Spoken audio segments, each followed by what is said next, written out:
The number one thing, 3 things that will keep you homeless: drug addiction, mental illness, or physical disability.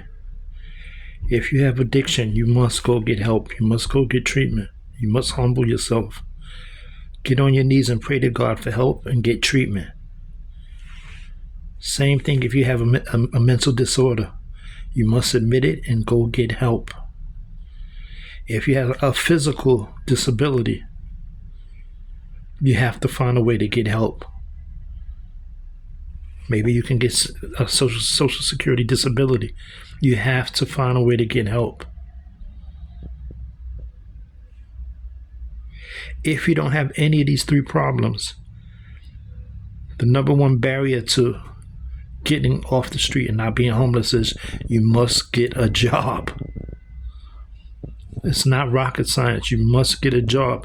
You must find somewhere to live, whether it be in a shelter, whether it be buying a beat up van and living in the back of a van, so that way at least you can wash up in the van and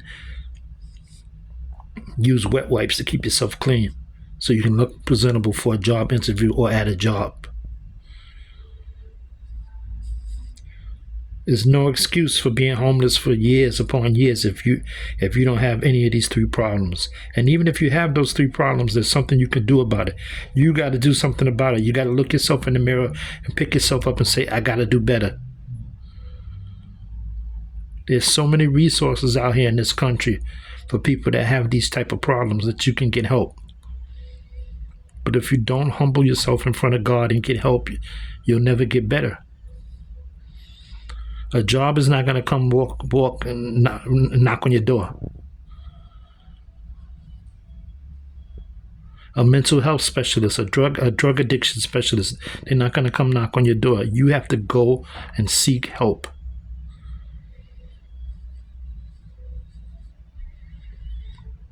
And if you're in a position where you're ready to work, humble yourself and take a cheap job. Take a job washing dishes. Take a job working at McDonald's, whatever. Cleaning toilets, whatever. Any legal job is a job that is worth having.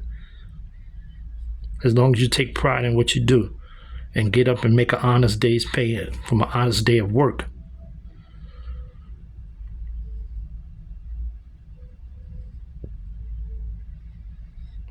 Too many of us think that we're supposed to get a job and start off as like the CEO.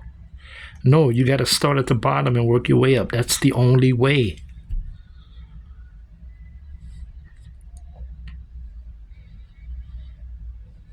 But again, if you have an addiction,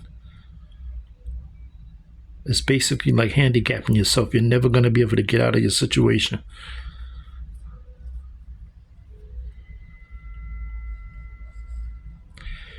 One thing I found out too when I was homeless, half the homeless shelters are empty. They're half empty. Because unfortunately, a lot of homeless people don't want to follow rules. I didn't do that. When I was homeless and I stayed at the Bowery Mission, I learned to follow the rules there so I could be able to keep coming there, get food in my belly, and get a good night's sleep and be safe. And within a month, I was looking for jobs in that neighborhood. I couldn't find anything. So what I did was I walked from the Bowery Mission to about 63rd Street to a security company, walked in and said I need a job and I'm willing to do anything that needs to be done. And I got hired right on the spot. That was on a Monday. By that Friday, I got my first check. And then you go from there, you build from there. But you got to believe in yourself and you got to humble yourself and admit that you need help and you need to start from the bottom.